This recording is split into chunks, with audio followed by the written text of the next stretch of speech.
Hey guys, this is Fugmaster here. Obviously, this is a video response for the RedChairDiaries, Michael. Again, apologies, the audio is probably out of sync. I can't seem to figure out how to fix this on iMovie, so it's just going to have to be as is. Yes, this is an entry into your OurDailyFEBS for Day 7 Chinatown. Um, yeah, for anyone who hasn't checked out RedChairDiaries, I'll have a link in the below, and obviously I'll do this as a video response, so it'll show up hopefully. Yeah, really great YouTuber. I love, I just love, I love him. I love him. I love all his videos. I just think he's a really interesting person to watch, and even when I'm not really interested in like the content, I'll watch his videos anyway mostly, because I just think he has some interesting things to say, and I like the way he kind of he just doesn't really edit his videos, and just like if he's yawning or or if his cat is hopping around, he just leaves it in. Yes, so check him out if you haven't. Anyway, this is Chinatown. Here we go. It's my copy of Chinatown. I had never seen Chinatown, but I'd always wanted to, but just never got around to it. And but we had to watch it for class for university. So I thought, oh, great, okay, I'll do this as like a video response for OurDailyFEBS. Perfect. So I watched it today, and it's, yeah, like I said, never seen it. I thought it was really interesting. I don't think I liked it as much as I wanted to. I was looking forward to it, um, because it was maybe it kind of was and it wasn't what I expected. Sorry for the glare. It was a bit more like slow paced than I expected, which isn't a bad thing by any means. Um, but it was like I guess I expected it to be more violent because I had heard that Roman Polanski, the director, I know it sounds horrible, but his family had been killed kind of before he made this movie, and he was in kind of a dark place when he made this, which I guess comes through a bit. But I was just expecting that more.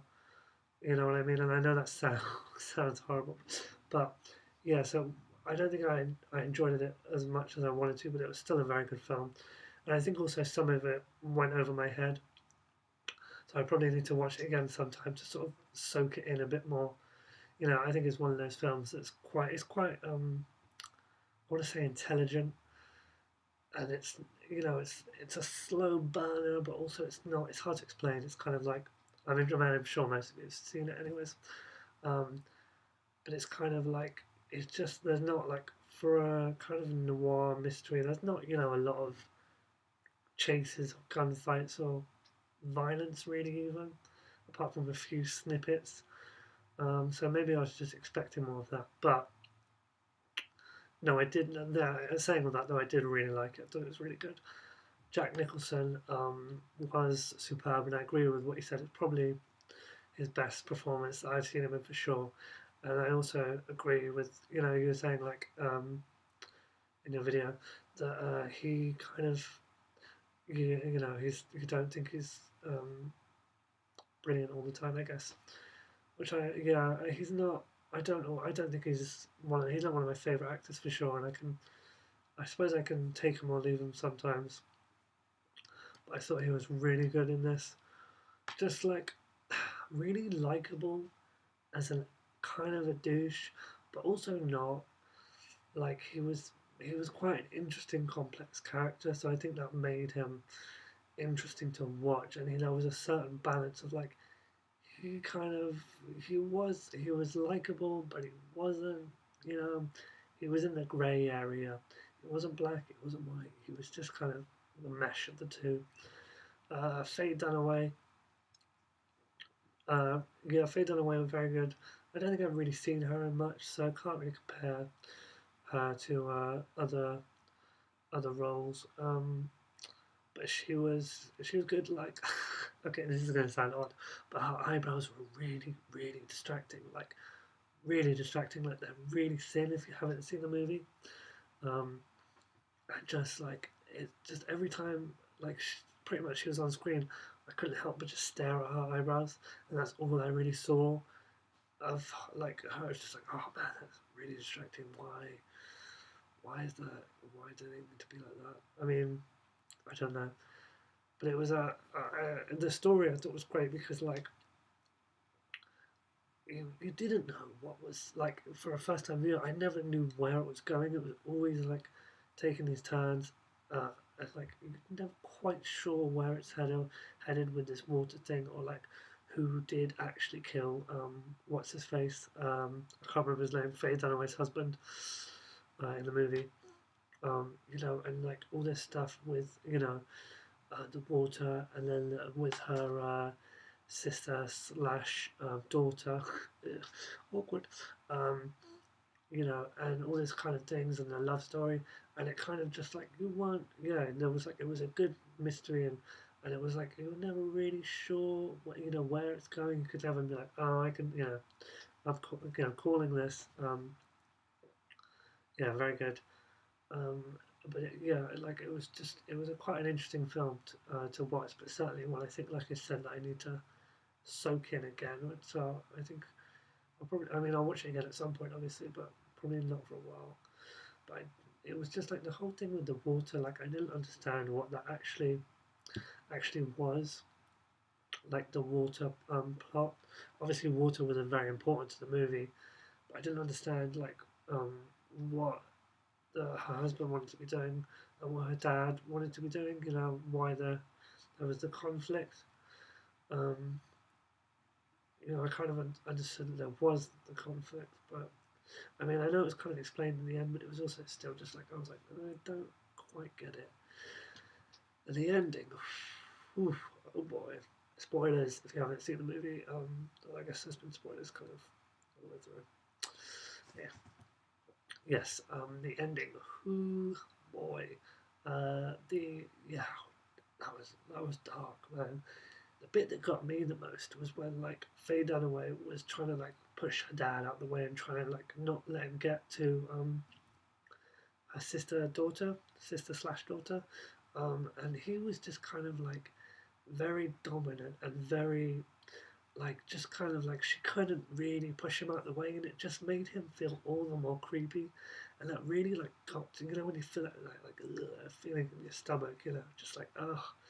Um, I don't know why that really got to me. I don't know if that if any people can remember that bit, but like it was just and then obviously she gets in the car and she drives away and she gets shot, which also was like oh shit, that's a big like I didn't expect her to get killed.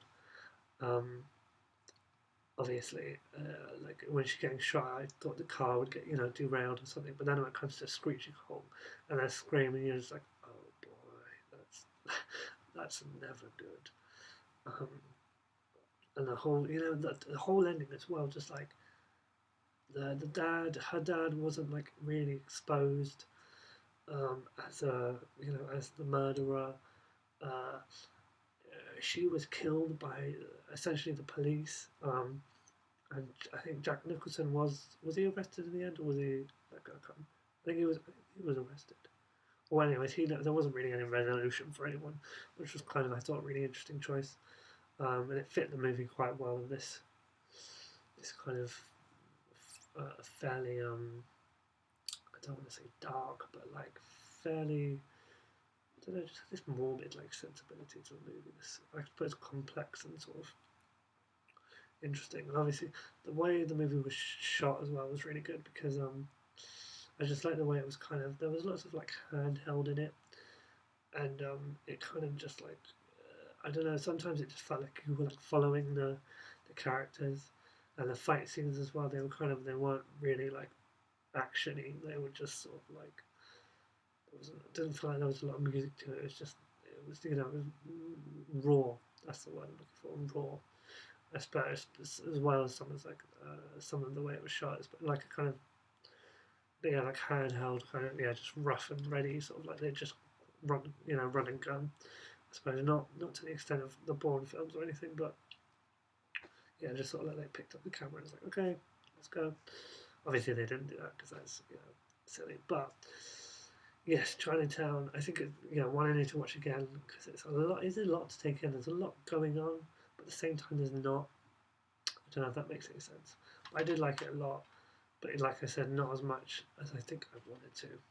But that's my review of our daily. I was going to say my review of OurDailyFEBS, my review of Chinatown. Yes, hope you enjoyed it, and I'm looking forward to the rest of these Daily Feb videos, Michael. And yeah, like I said, check out RedChairDiaries, Michael's channel, if you haven't. And my hair is going all weird. So that's it. Yes, that's Chinatown, and I might do another one of these if something else crops up that I've forgotten about. I want to review. Oh god, yeah, but don't hold me to that. Peace out. I'll see you guys on the next one, and here's my outro. The return of the outro. Subscribe, motherfuckers. Yeah, bitches.